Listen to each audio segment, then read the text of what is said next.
Every drop of seawater is teeming with microscopic life.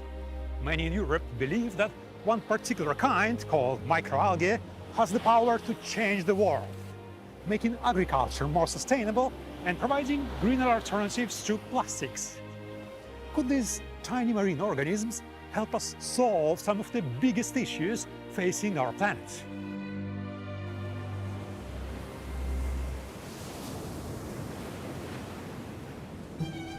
Almeria, located in southern Spain, is known for its sunny beaches and its agricultural industry. The region is home to a vast network of greenhouses, known as the Plastic Sea. This climate is a paradise for microalgae, single-celled organisms that can convert sunlight, nutrients and CO2 into valuable biomolecules.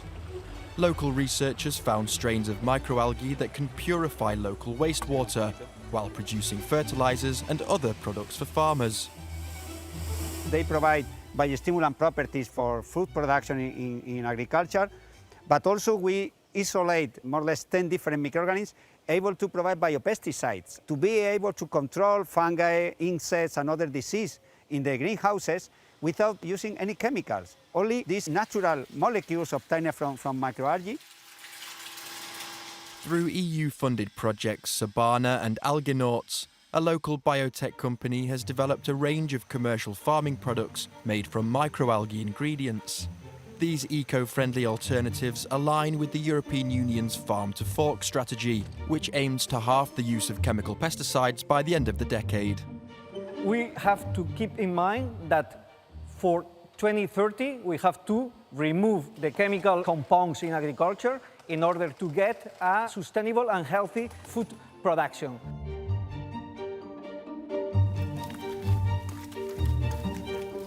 While microalgae-based fertilizers and pesticides may be more expensive than traditional chemicals, farmers have found them more efficient. They don't have to use as much product to get the same results. Besides, many consumers are willing to pay more for products that are perceived as being grown in a more natural way.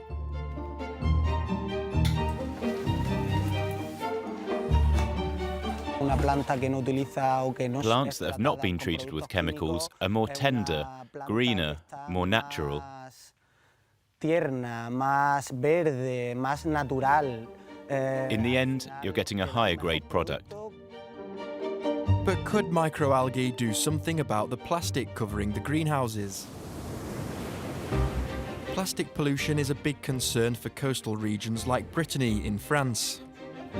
Pieces of marine litter break down into tiny particles that end up in the food chain.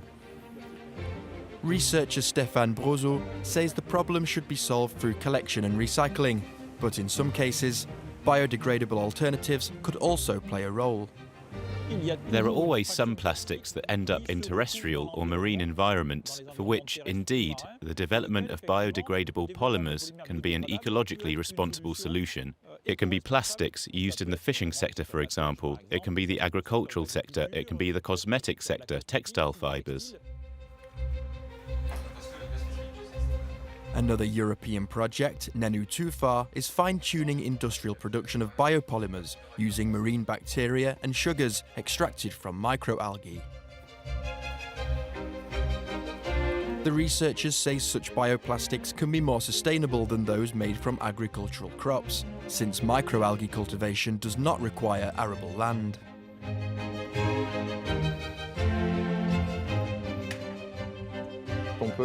We can make a bioreactor in a desert, for example. We would not be able to grow beets in a desert, but we can build bioreactors able to produce these sugars to be then used to make bioplastics. The properties of these materials are on par with traditional plastics and can be tailored to meet specific requirements. Sometimes it can be something quite brittle, but only brittle when bent and quite resistant to traction or compression, for example. Everything depends on the required specifications and the intended use.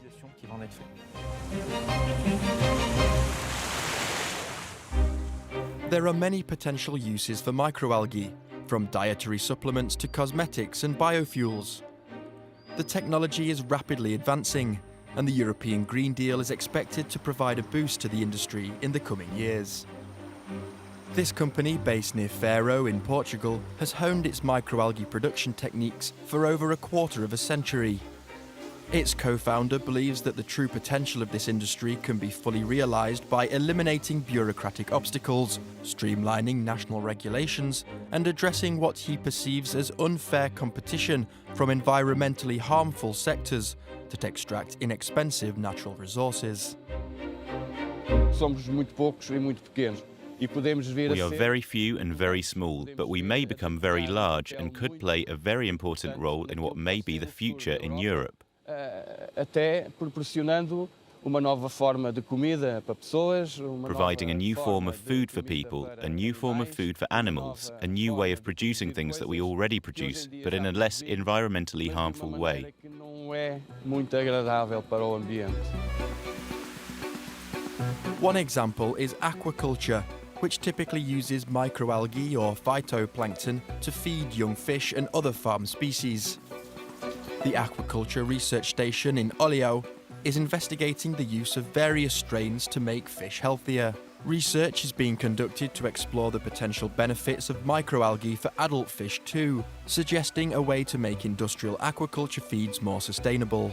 Sendo as microalgas parte da cadeia trófica da alimentação de peixe. Since microalgae are part of the food chain in fish diet, it is natural that they should be used to replace fish oils and fish meal, and at the same time contribute to animal well-being, boosting their immune system and stress resistance. Para o bem-estar animal, seja no sistema imunitário, a tolerância ao stress. Fish feeds today often use proteins from agricultural crops. Perhaps replacing them with microalgae could do the same job without taking land away from growing food. Today, for marine fish, for example, the feed is based on wheat, and as you know, wheat is becoming scarce due to the war in Ukraine, so there's a search for possible alternatives, like microalgae, it would seem. These tiny creatures kick-started complex life in the ocean hundreds of millions of years ago. Today, microalgae can help coastal economies evolve towards greater sustainability, protecting the ocean from pollution and other threats. Nós temos uma ligação direta com o oceano porque nascemos lá. We have a direct connection with the ocean. It's our birthplace, and the more carefully we preserve its purity, the stronger our connection will be, and the more we can enjoy everything that the ocean can give us. Mais daquilo que o oceano nos pode fornecer.